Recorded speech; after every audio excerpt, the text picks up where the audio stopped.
보겠습니다.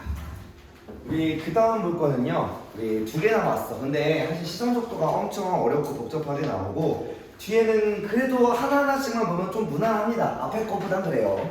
자, 여기도 개념 잘 이해해 볼게요. 자, 그 다음 물건은 횡단법이라고 하는 식현상입니다. 식, 우리가 알고 있는 거 월식, 일식 할 때 그 얘기입니다. 월식, 일식 할 때. 자, 그러면 식현상이 하니까 지금 누가 이 태양과 같은 이 별이 누구에 의해 행성에 의해 가려질 때 이야기야.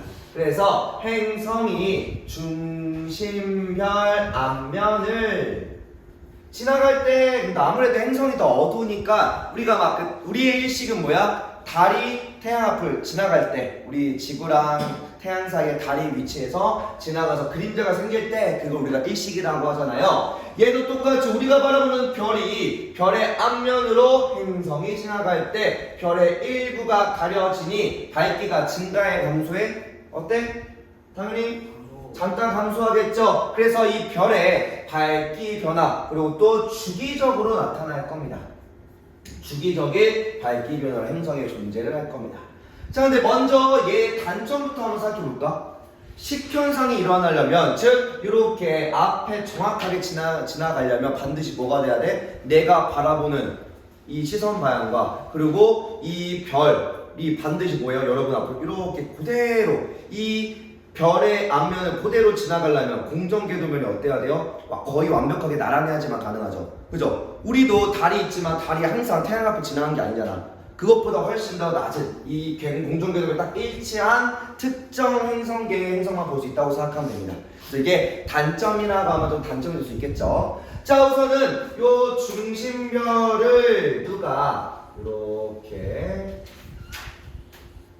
요 중심별을 행성이 이렇게 지나가면서 밝기를 변화시킬 겁니다. 자, 그러면 지금 이때가 뭐야? 요 시기는 이제 밝기가 최대일 때죠. 요때가 이제 밝기가 최대일 때, 말 그대로 가리지 않을 때죠. 자, 1번 상황일 때는 식현상이 일어나지 않을 때니까 밝기가 원상태인 최대일 거야. 근데 우리 2번은 지금 뭐야? 막 가리기 시작할 때야. 시작할 때는 밝기가 점차 낮아지면서 점차 어두워지기 시작하겠죠.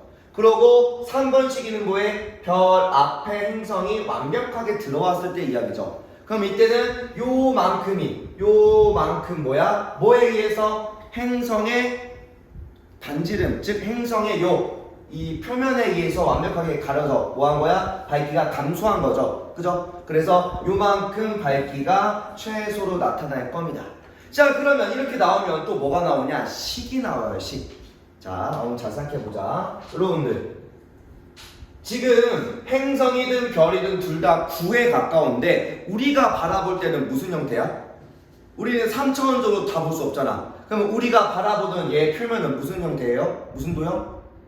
원이죠. 그러면 이 원의 표면이니까 원의 넓이가 식이 뭐야? 원 넓이?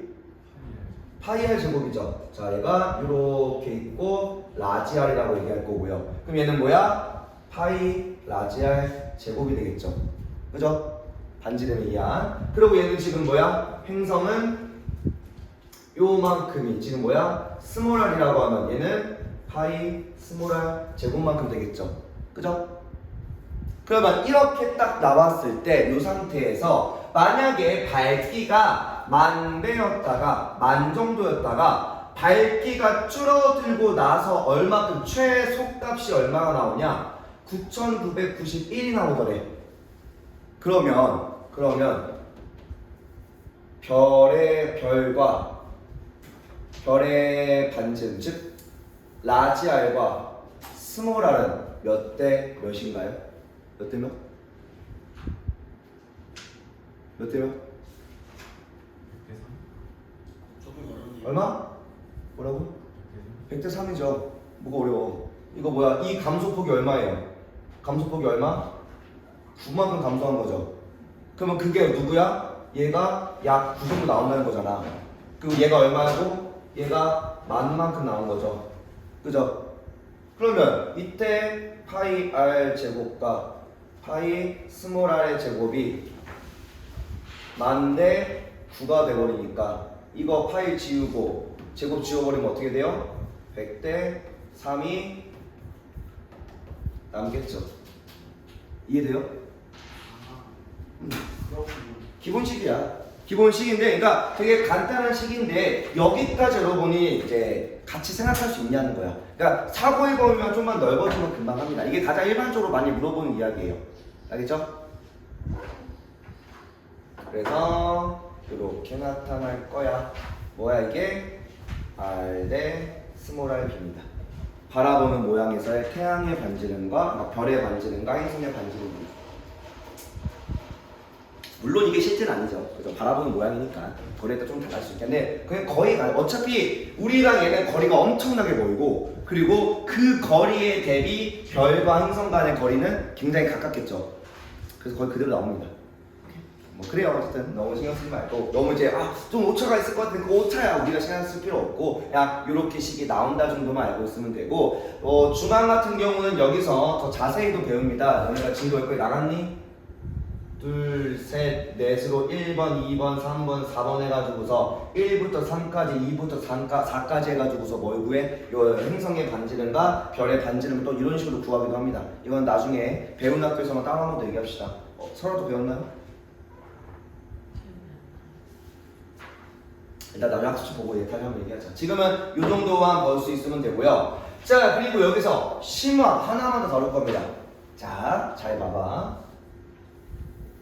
기억식이, 그리고 여기 조금 더 연장시켜.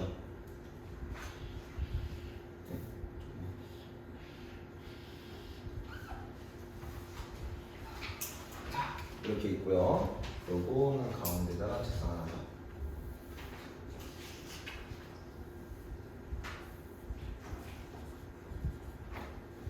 자, 이렇게 나왔을 때요.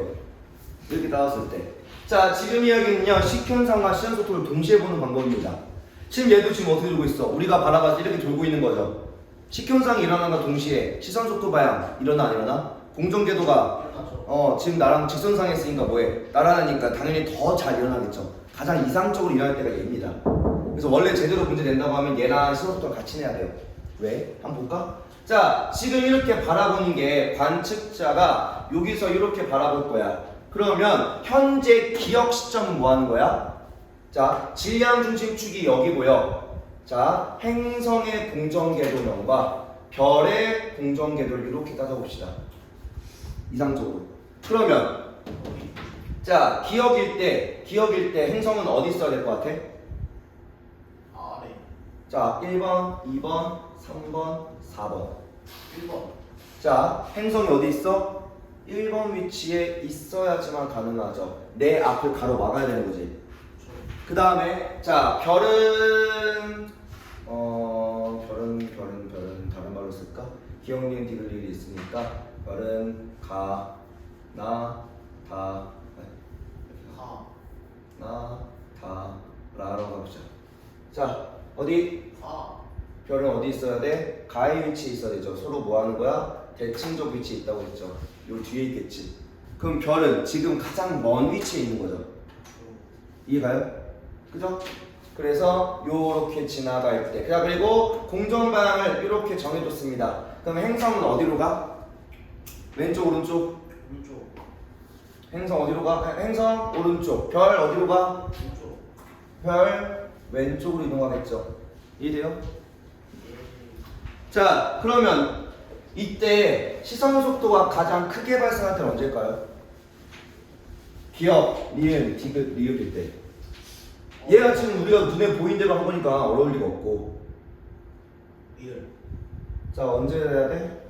기억, 니은, 디귿, 리을일 때 언제가 시선 속도가 가장 크게 발생해요? 리을. 자, 아니죠. 여기서 이렇게 돌고. 자, 일단은 어디 있어야 돼? 시선 속도가 크게 발생할 때가 언제야? 자, 이렇게 이 상태에서 결국은 이렇게 이동하는 거죠. 자, 시선 속도가 최대로 발생할 때가 언제? 여기죠. 나한테 멀어질 때. 그죠? 그러고서 요 시기에서 뭐야? 행성은 어디 있어야 돼? 여기 있는 거죠. 그죠? 그러고서 다시 이 시기가 돌아오면 뭐야? 이건 다시 기억 시기야. 한 바퀴 돌았으니까. 그럼 말한 것처럼 지금 언제? 여기가 기억, 그리고 이렇게 공조할 거니까 니은, 디귿, 리을 되겠죠. 그죠? 행성 위치가 언제? 리을일 때 뭐야? 시선 속도가 최대가 나옵니다. 양수가 나오고 최대가 나와요. 이해해요? 이해돼?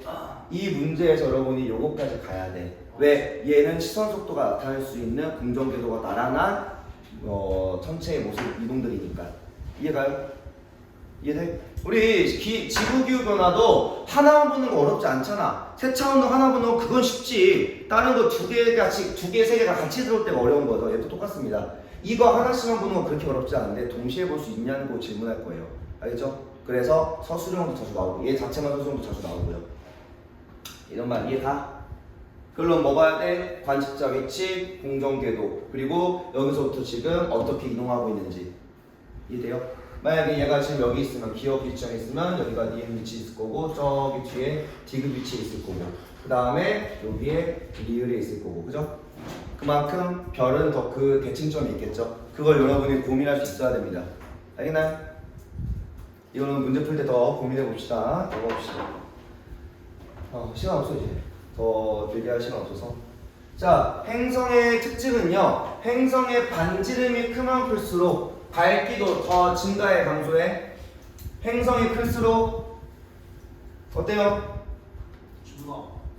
밝기가 행성의 반지름이 클수록 중심별은 밝기가 더 증가? 왜 증가해? 가리는 거잖아. 아. 정신 안 차리지? 가리가 반지름이 클수록 더 많이 가릴 거 아니야. 네. 더 큰 행성일수록 이해돼요? 네. 그래서 이제 얘는 질량뿐 아니라 사실 크기만 가지고 보면은 질량 물론 대충 크기 보면 질량 대충 알 수 있긴 하지. 근데 이제 또 밀도도 고민해야 되잖아. 근데 이제 얘는 뭐야? 크기도 알 수 있고 그리고 뭐도 할 수 있냐? 밝기가 감소하는 시간 또는 변화량으로 행성의 반지름을 또 추정이 가능합니다. 아까 한 것처럼 밝기가 뭐 축구고 중심별과 근데 또 중심별의 반지름 우리가 알아 몰라? 모르죠. 왜 몰라요? 안 알려줬으니까. 뭔 소리야? 계산 알아서 뭐 알려줘야지 알아? 네가 구해야지. 좀 해야 돼요. 중심별의 밝기를 줬으면 행성의 반지를 구할 수 있어 없어? 요거 알딱 구할 수 있잖아 이제. 앞에서 광도랑 표면도 가지고 다 구해서 왔잖아. 그러면 표면도랑 절대등도 주거나 이런 거 줬으면은 두 행성계에서의 별과 행성에 대한 반지름 같은 거 구할 수 있겠지, 비교할 수 있겠지. 그러니까 어려워지려면 어떻게든 다 어려울 수 있다고요. 반지름을 우리가 위해서 구하는 방법을 대략적으로 해왔으니까. 이해돼? 태양을 비교해서 구할 수 있고요. 어쨌든 그런 이야기입니다. 그러고서 행성의 그리고 또 식현상이 일어날 때 이게 지금 어딜 통과해? 이렇게 별 앞으로 행성이 딱 있는 거잖아. 그러면 이 쏟아지는 별빛 중 일부가 어딜 통과하냐? 행성 주변의 행성의 대기를 통과해서 옵니다. 그러면 원래의 스펙트럼에서 행성을 통과하는 빛이 오면요 스펙트럼의 변화가 있을까 없을까? 미세한 변화가 있겠죠. 그죠? 없던 흡수선이 생기겠지. 이해돼? 그래서 그걸 보고 행성의 대기 성분도 우리가 알 수 있어. 가끔 여러분들 뭐 유튜브나 아니면 영상 같은 거 보다 보면은 우리 지구랑 거의 유사한 우리 지구랑 대기 성분이 거의 유사한 행성이 있다. 뭐 이렇게 뭐 넘버 270 몇 번 이렇게 얘기하잖아. 그거 어떻게 하냐고 안 가봤는데 보통 이런 방식으로 하는 겁니다. 관측했더니 우리 지구랑 비슷한 원소의 스펙트럼의 대기 구성이 나오더라. 흡수 스펙트럼이 나오더라. 이런 걸 식현상으로 알 수 있어서 행성 자체 꽤나 자세한 값을 알 수 있어요. 그러니까 결국 우리가 탐사하는 목적이 그거 아니야? 나중에 지구에 자원 없고 지구에 살 데 없어지면 거기로 이주하려고? 기술이 더더욱더 발전하면요 우리가 대륙간에 이주하고 대륙간에 섬간에 이주해 살았던 것처럼 맞죠? 우주도 하나의 바다로 생각할 겁니다 언젠가는. 자 그래서 우리 한계점 다만 한계점이 또 있습니다. 이 공정궤도면이 반드시 맨 처음 얘기했듯이 반드시 시선 방향과 완벽하게 나란해야 돼요. 그러니까 말 그대로 별 앞으로 행성이 주기적으로 지나가야지만 뭘 볼 수 있다. 이 식현상이 일어나. 또한 또 이거 말고도 별끼리도 겹쳐지는 순간이 있겠죠. 뒤에 별이 더 밝을 수도 있고 어두울 수도 있긴 하지만 어쨌든 뒤에 별에서 앞에 별이 지나가면서 식현상이 일어나는 경우도 있어. 그래서 이러한 경우도 알 수 없어서 한계점이 좀 존재는 해 라고만 알고 있으면 됩니다. 알겠죠? 그러면 마지막 이야기입니다. 그러니까 특성이랑 한계점을 다 아셔야 돼요. 문제에서 가장 쉽게 물어보는 게 특성과 한계점을 물어보는 거야. 이 방식의 특성이 뭔가, 이 방식의 한계점이 뭔가를 알아야 얘네들 제대로 이해하면 이 방식들이 왜 나왔는지 이해를 해. 자, 마지막은 미세 중력 렌즈입니다. 자, 우리 물리하는 친구들 네. 상대성형 배우죠? 네. 물론 이제 그 너네는 해봤자 관측자 위치에서 그 빛의 속도 일정하니까 거리가 달라지면 이게 뭐 달라지다 그것만 배우죠, 그죠? 다만 이거 알아 몰라? 빛은 중력의 영향을 받아요, 안 받아요? 네. 네, 안 봤죠? 빛은 중력 영향을 받아, 안 받아? 잠깐만요. 안 받을 거 너네가 배운 특수 상승이 없었긴 해. 일반 상승이 있고요. 뭐하냐? 빛도 중력 영향을 받습니다.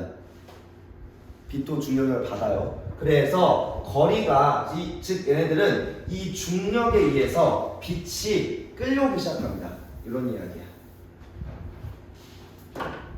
뒤에 별이 있고 앞에 원래는 우리가 관측자가 이렇게 있어. 그러면 이 직선으로 오는 빛만 우리가 뭐해? 원래는 이렇게 볼 수 있어. 왜? 빛은 직진하면 퍼져나가죠. 이렇게 퍼져나가죠. 그럼 이렇게 흩어진 빛을 우리가 못 봐. 못 본다고요. 못 봐. 우리가 다 아는데 어떻게 봐? 근데 이렇게 이 사이로 별이 쓱 들어오면요, 이 별의 중력에 의해서 얘가 오다가 꺾이기 시작합니다. 얘가 가다가 꺾여서 원래보다 더 많은 빛이 끌려오기 시작해요.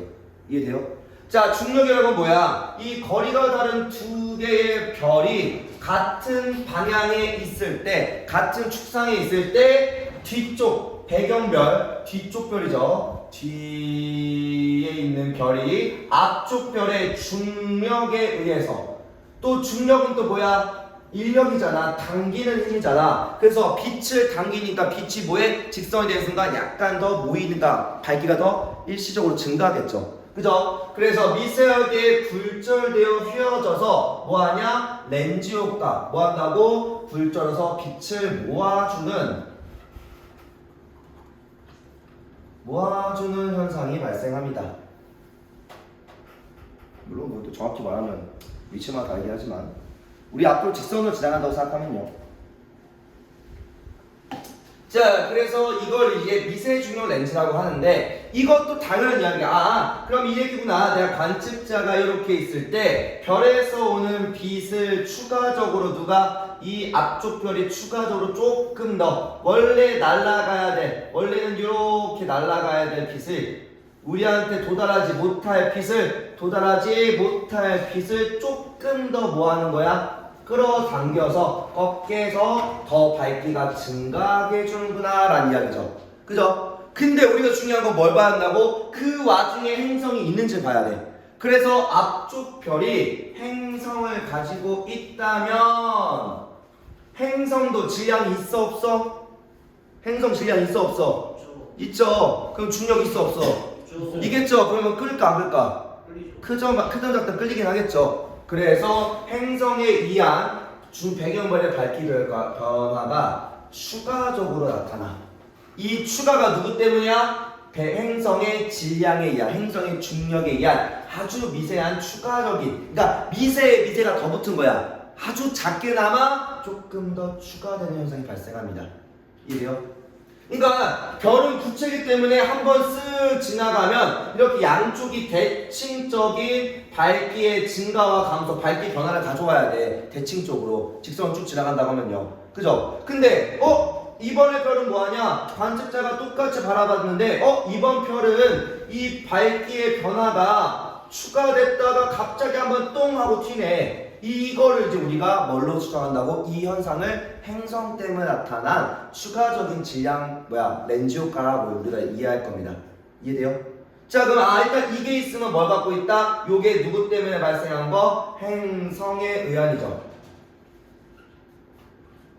의한 추가라고 우리가 얘기할 거고, 그러고 이렇게만 간단히 넘어가면 이런 파트가 좀 맛이 없어지지. 자, 뭘 생각해야 돼? 그렇게 됐을 때 행성의 이 별과 행성의 위치가 어딘지를 우리가 따져봐야 돼요. 자, 생각해보자고. 지금 시간 축성상 이렇게 1번, 2번, 3번식으로 나눠서 볼 겁니다. 보이니? 야, 왼쪽으로 1, 2, 3 순서로 보는 거야. 어차피 시간은 이렇게 일정하게 흘러가겠죠? 그죠? 그러면 1번은 뭐야? 아직 별이 통달하지 못할 때 그 전에 있을 때 1번 완전히 우리 앞을 지나갈 직선이 안 됐을 때 2번은 뭐야? 완벽하게 직선일 때 3번이 뭐야? 통과하고 난 뒤 이렇게 좀 작긴 한데 잘 보이니? 좀 더 확대해줄까? 확대할게. 너무 잘 보여요. 그래? 너무 자 안 찍자.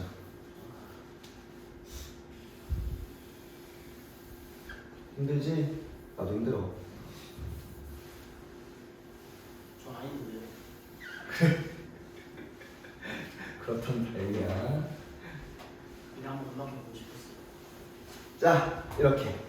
자 그러면 지금 뭐야? 1번, 2번, 3번씩이라고 생각을 해볼 거고요. 그리고 이때가 뭐야? 별이 이렇게 아직 중심을 통과하지 않을 때 이렇게, 그리고 이렇게 중심을 통과할 때 통과한 이후에 이렇게 세 개를 뭘로? 1번, 2번, 3번 순서로 시간 순서로 가보자고. 어차피 별은 오른쪽으로 이렇게 이동하고 있으니까.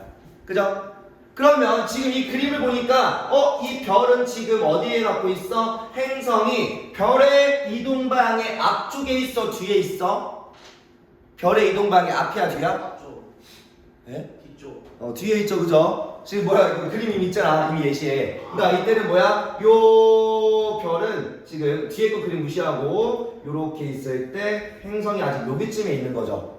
그죠? 그러면 이 행성이 질량이 별보다도 엄청 작으니까 이렇게 우리의 직선 방향부터 멀리 떨어져 있으면 중력렌즈 효과가 일어나 안 일어나?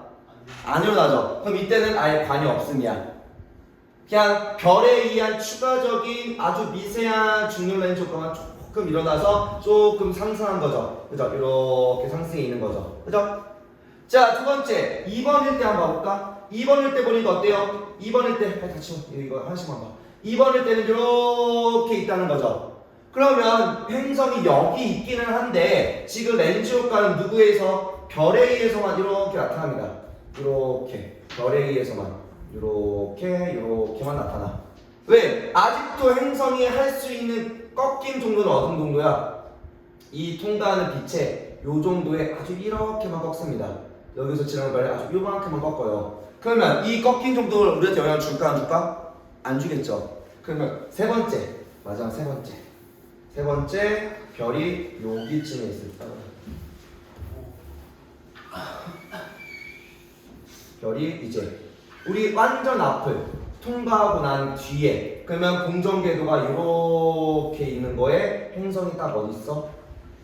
여기 위치하는 거죠. 이해돼요?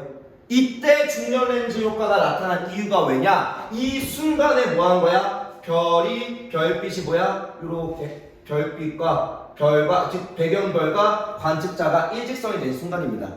이해돼요?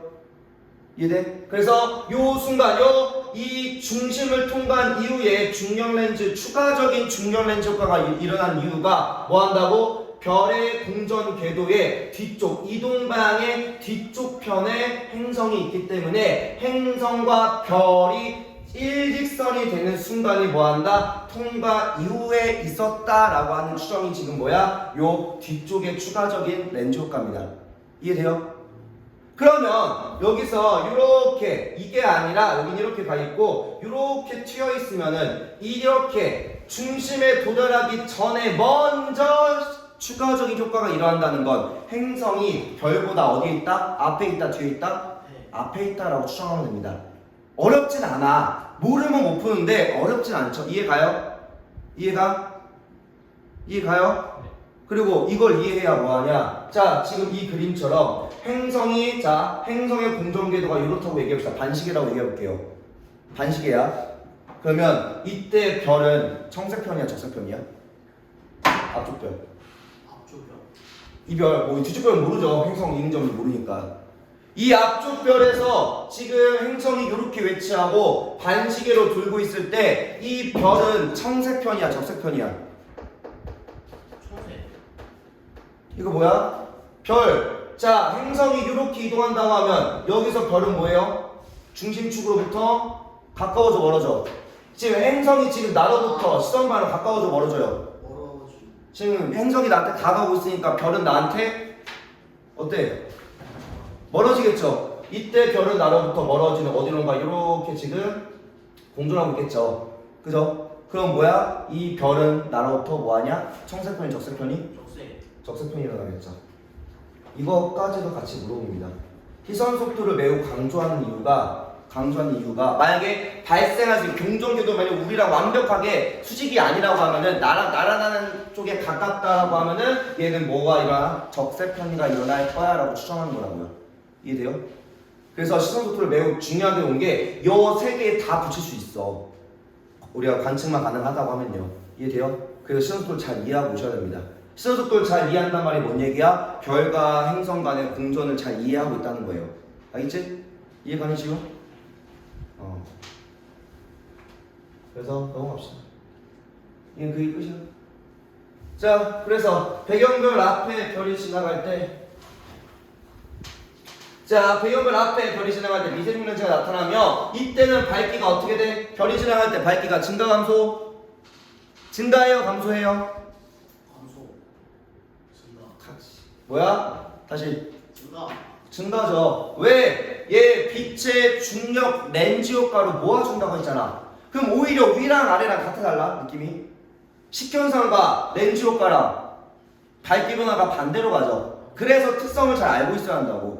이것만 해도 간단하게 질문이 가능하니까. 그러니까 진짜 아무리 쉽게 나온다고 해도 이 정도까지 알고 있어야 한다고요. 이해돼요? 어느 정도 쉽게 나올지 모르겠지만. 자, 그래서 배경별 앞에 행성이 있는 별이 지나가면 누구의 요 행성의 질량, 즉, 행성의 추가적인, 행성의 중력으로, 행성의 중력으로 인한 효과가 더해져 추가적인 밝기 증가가 나타나죠. 이 밝기 증가로 뭐하냐? 행성의 공전 궤도의 위치.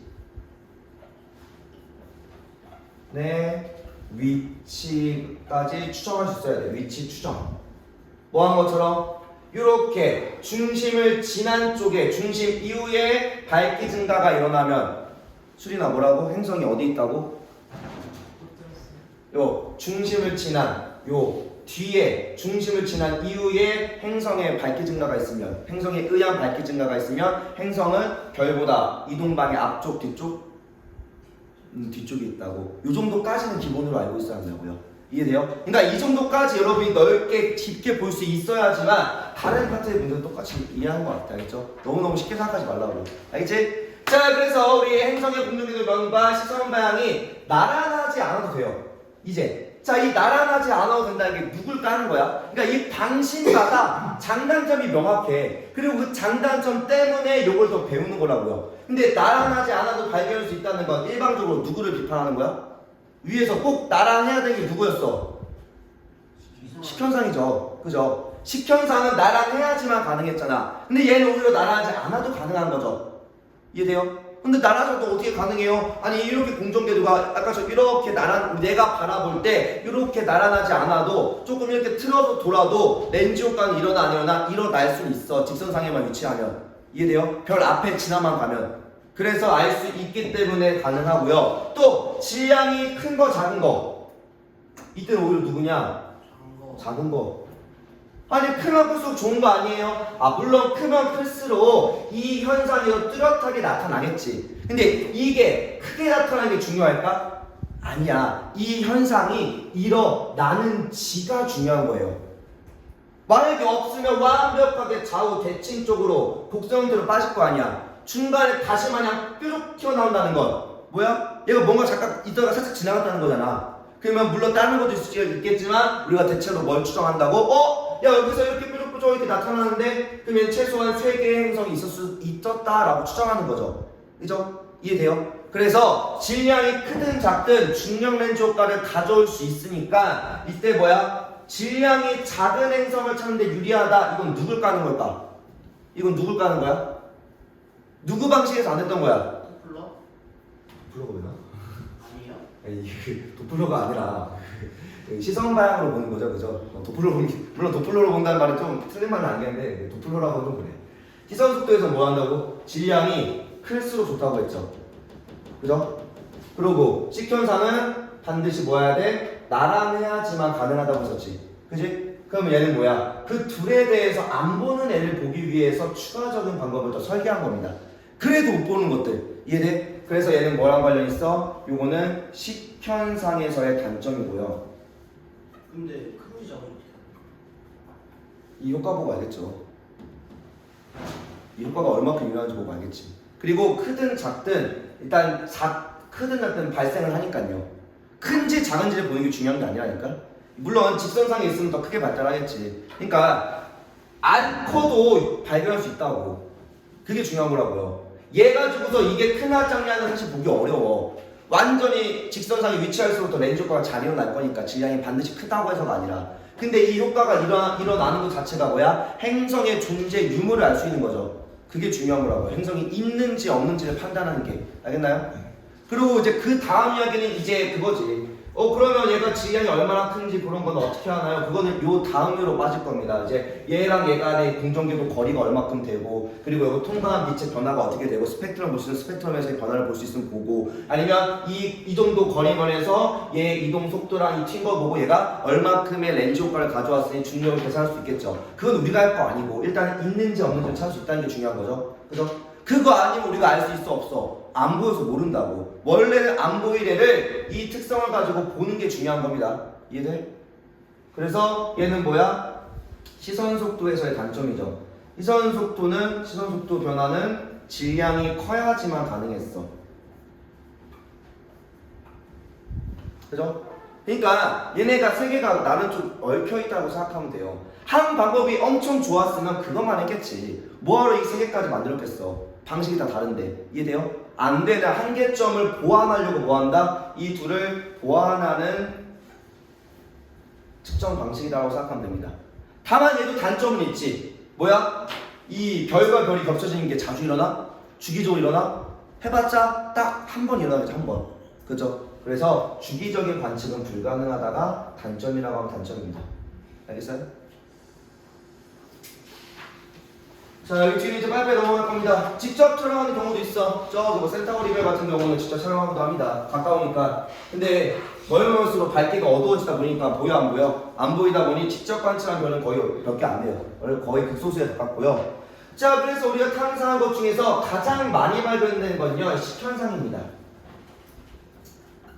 식현상 나란할 때만 가능하다며 나란하게만 하면 반드시 알 수 있다 보니까 나란한 경우에서 식현상이 가장 뚜렷하게 많이 발견했고요. 지금 기준으로선. 그래서 자 그리고 발견된 규모는 탐사 초기 완전 맨날 1900 후반, 1900년도 초반, 1800 후반, 1900 초중반까지는 이제 아직은 우리 인공위성 기술이 덜 발달하고 특정 기술이 우리가 잘 발달하지 않다 보니까 이 질량이 크고 중심별과 가까운 행성을 주로 발견했대. 근데 이 방식이 무슨 방식이었어? 질량이 크고 중심별과 가까운 행성. 이게 무슨 방식이야? 시선 속도죠, 이거. 그죠? 그러니까 이것만 들어와도 어떤 방식으로 측정했는지, 어떤 측정 방식에 유리한지를 알아야 한다고. 그래서 특정 한계점을 계속 여러분이 고민하셔야 한다고요. 알죠? 왜? 이 당시에는 이거는 뭘로만 볼 수 있어? 얘는 스펙트럼만 가지고 볼 수 있기 때문에 그냥 우주에서 오는 빛을 조사하면 알 수 있는 경우가 있었어. 근데 이 질량이 크고 중심별과 가까운 행성은 사실 우리랑 그렇게 관련 있을까 없을까? 우리 지구형 행성과 즉 단단한 지구 행성과는 완전 거리가 멀겠죠. 그죠? 그러다 보니까 이제 지구 규모의 최근 식현상과 같이 순수한 밝기 변화를 볼 수 있는 이 식현상을 보다 보니까 지구와 비슷한 행성 또는 지구와 대기조성마저도 비슷한 행성을 우리가 발견하기 시작합니다. 알겠죠? 그렇게 발견한 중심별의 질량에서 발견한 이 행성들은 대부분 태양 정도, 태양 앞뒤로 있는 이 별에서 많은 행성들을 우리가 관측을 합니다. 근데 이게 왜 이제 물론 이제 그거죠. 지구와 비슷한 행성 탐사에 우리가 조금 더 초점을 맞추긴 하지. 결국은 지구와 비슷한 게 돼야지 우리가 당장 우리 몸을 개조할 수 없으니 우리 몸에 맞는 행성을 찾아야지 나중에 이주를 고민하든 뭐하든 할 거 아니야. 그죠? 그런 이야기고. 그리고 왜 유독 태양과 비슷한 별의 질량에서 행성을 찾았나요? 가 아니라 찾고 보니 태양 정도 별에서 이 행성들이 비교적 많이 발생한다는 이야기입니다. 사실 8개 행성을 가진 태양들도 꽤나 행성을 많이 가진 축에 속해요. 8개가 꽤나 많은 편이라고 얘기합니다. 어쨌든 태양 정도의 질량을 가진 애가 행성을 가지기 꽤나 좋은 사이즈라고 생각하면 되고요. 자, 앞으로 가니까 아니 사실 우리 질량이 더 커질수록 밝기가 더 밝으니까 관측하기 더 좋은 거 아니야? 근데 오히려 행성이 더 없어지죠. 왜? 질량이 너무 크다 보니까 다 지가 다 끌어당겨버려. 그래서 행성이 만들기가 매우 어려워집니다. 뭐 이런 것들이 좀 복합적으로 있어요. 알죠? 이건 뒤에서 우리가 뭐로 같이 해석할 거냐? 이거 여기까지 해야 돼. 5분 10분만 더 할게. 자, 외계 행성계 탐사입니다. 자, 외계 행성계 탐사는요, 액체 상태의 물, 이렇게 빼줘. 오타. 수정 안 하고 내가 갖고 왔네. 자, 액체 상태의 물은요, 뭐가 커요? 온도의 변하는 정도. 알았어. 비열이 커서 열을 또 많이 가두기도 하고, 또한 우리 물은 H2O는 극성을 가지다 보니까 뭐야? 물질 좀 잘 녹이죠. 이온 결합 물질을 잘 녹이고, 그리고 공유 결합 물질도 꽤나 잘 녹이는 편이죠. 그러다 보니까 생명체가 얻기 힘든 이런 금속류의 이온체, 금속류의 원소도 쉽게 얻을 수 있게 도와줍니다. 그래서 진화하기 유리한 조건이 물이 있어야지만, 우리가 알고 있는 유기 생명체 기준으로 말하면 반드시 물이 있어야 돼요. 알겠죠? 우리 몸도 물로 이루어져 있고요. 자, 그래서 요걸 이제 우리가 생명 가능 지대라고 얘기할 건데요. 들어본 적 있나요? 고1 때, 통합과학 때 좀 자세하게 하시는 쌤이 있으면 들어가실 수도 있어요.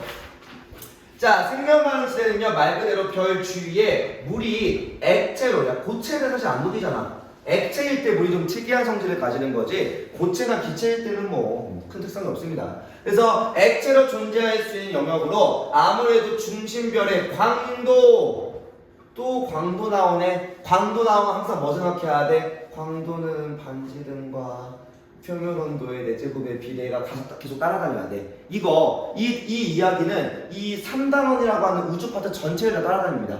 이제 결국은 우리가 관측하는 게 별이다 보니까. 이해돼요? 그래서 광도와 별까지의 거리에 따라 결정이 된다라고 얘기할 겁니다. 자, 그래서 이런 것들 보면 우리 수금주와 복토천의 8개 행성을 가진 이 태양은 지금 생명 가능 지대가 어느 정도냐? 딱 지구 정도 거리밖에 안 돼. 이 정도. 나머지는 액체 상태 물이 존재할 수 없어요. 또한 이제 이 광도는 아무래도 질량이 크고 표면 온도가 높을수록 광도가 커져가겠죠. 그죠? 그리고 광도가 커져가면 밝다는 이야기다 보니까 에너지야, 빛에너지가 많다 보니 광도가 클수록 더 뜨겁다 보니까 더 멀리서부터 이제 생명 가능 지대가 만들어지겠죠. 그래서 광도가 클수록 생명 가능 지대는 별로부터 먼 거리에 형성되고요. 폭도 넓어집니다. 질량이 작으면 폭이 좁은데 질량이 클수록 폭도 더 넓어지기 시작해요. 그러니까 광도가 클수록. 그러면 이렇게 더 질량이 큰 막 10배, 20배 이상 질량 큰 애들은 이런 식으로 빠져나가. 이렇게 막 되기 시작해요. 그러면 지금 우리가 폭이 좁으니까 행성 하나밖에 안 들어가는데 더 밝은 별로 가면은 여기 안에 막 2개, 3개씩 들어갈 수 있는 거 아니야? 행성들이? 그럴 수도 있잖아. 그치? 그러면 우리가 이웃한 이 나라랑 약간 이제 교류하듯이 우리도 사실 이웃한 말고 화성에 생명체가 살고 있어. 그러면 어떻게든 교류하려고 많이 쌌을 겁니다. 지금 기술로서 따지면 화성에 지금 가서 우리 큐리스트 말고 뭐 이것저것 있잖아. 만약에 화성에 생명체가 있어서 막 직접 생명체가 우리가 대화가 가능하거나 교류가 가능해. 그럼 우리가 어떻게든 왕복선을 만들어서 계속 교류를 했을 겁니다. 지금 기술로. 이해돼요? 근데 없으니까 안 하는 거죠. 가서 뭐 할 거 없으니까. 그죠? 그러면 이렇게 막 이웃한 행성들이 있으면 어때? 좋을 거 아니야. 근데 치명적인 단점이 있죠. 질량이 커질수록 뭐가 안 좋아져? 뭐가 줄어? 수명이 줄어.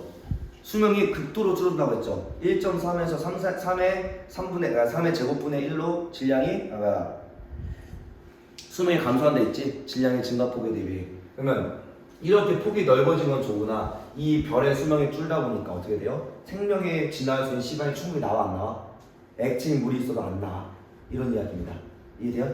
자, 내려가서 봅시다.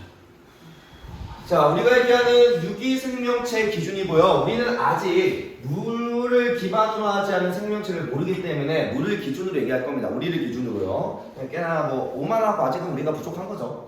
자, 생명하는 지대에 위치하는 액체 상태의 물이 있었으면 좋겠어. 그러려면은 표면 온도가 적절히 유지될 수 있는 생명 가능 지대, 즉 적당한 거리야. 뭐야? 적당한 거리. 별과 행성의 적당한 거리를 뜻하는 겁니다. 이건 알겠죠? 자, 그리고 두 번째 이야기는 적당한 중심별의 질량이에요. 왜? 우리 최초의 광합성 생물이 누구죠? 뭐 최초의 생명체까지 모른다 하더라도 최초의 광합성 그게 누구야? 그지 그 뭐야? 광합성하는 애 남세포. 남세포? 남세균 이제 뭐라고? 남세균? 사이아노박테리라고 하는 남세균이 우리가 광합성을 했어라고 해서 우리가 뭐 최초까지 아니더라도 거의 초기에 이제 광합성 생물체죠. 걔가 언제 나왔어? 지금부터 35억 년이야. 그러면 지구의 나이가 46억 년이고요. 35억 년 전에 광합성을 할 수 있는 생물이 있다고 하면 최소한 8에서 최소한 10억 년 정도는 있어야지 생명체가 발생했다는 거죠. 그리고 우리가의 고생대 시작이 언제야? 5.4억 년으로 꽤나 개체군이 다양해진 게 5억 년 전이죠. 그럼 뭐야? 행성이 있고 40억 년 뒤는 흘러야지 뭐 한다고? 생명체가 생겼다는 이야기예요. 이해돼요? 그러다 보니까 40억 년 정도 기다려줄 수 있는 별의 사이즈가 돼야 돼. 그 정도가 되려면 뭐 해야 돼요? 표면 온도, 별의 질량의 크기가 꽤나 작아야겠죠. 태양 정도 언더, 그러니까 위아래로 되겠지, 그치? 태양에서 해봤자 한 1, 2배 정도. 1에서 2배에서 2배 이내로, 1배 이내로. 이해돼요? 그 정도는 돼야지만. 왜? 커지면 막 질량, 막 그 수명이 10억 년 이내로 금방 줄어들어요. 10배만 커도 보통 막 몇천만 년으로 줄고요. 그리고 너무 작으면 또 문제가 생깁니다. 왜? 일단 질량이 매우 크면요, 에너지를 많이 만들어서 수명이 극도로 짧아집니다. 그래서 진화의 시간 부족이야. 시간 부족. 자, 두 번째 이야기는 질량이 매우 작은 경우에는요, 문제가 생명 가능 지대가 엄청나게 가까워져요. 수성 위치로 봅니다. 근데 수성이 좀 특이해요. 수성은 공전 주기랑 자전 주기가 거의 똑같아요. 내가 기억하는 거로는 공전 주기가 6개월, 자전 주기도 6개월이야. 그럼 뭐해? 같은 면을 계속 바라봐. 이해돼요? 그러면 공전 주기랑 자전 주기가 너무 길어지다 보니까 공전 주기랑 자전 주기가 거의 같아지기 시작해요. 그러면 낮과 밤이 있어 없어? 없어. 식물은 좋지 않을까요? 온도가 너무 올라갈 겁니다. 그 정도 가까워. 물론 이제 생명난 시대가 들면 온도가 그렇게 높진 않긴 하겠다마는. 그래서 낮과 밤의 변화가 없어지다 보니 생물이 살기에는 쉽진 않다. 어렵다라고 진화하기 어려운 조건이라고 얘기할 거고요. 그 다음엔 뭐 이거는 다 알만한 것들이죠. 적절한 대기 또는 대기압,